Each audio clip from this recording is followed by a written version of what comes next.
आई बापाच्या मनात केव्हा संशय येई सत्यवा बोले माझ्या बाळाला झपाटलं बाई देवऋषी अनुमांत्रिक बुवा अनवे लवलाही प्रयत्न केले फुकट गेले उपयोग नाही साखरीवर ठेवण्याचा बेत बापाने केला देव अवतारी बाळू मामा जन्माला आला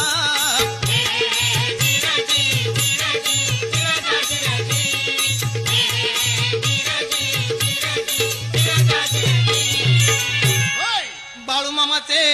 खाण्यापिण्याकडे फारसे लक्ष नव्हते ते सगळ्या मुलांच्या पेक्षा वेगळे होते लहानपणी बाबळीच्या शिरावर झोपून म्हणत असे की ही माझी गादी आहे काटे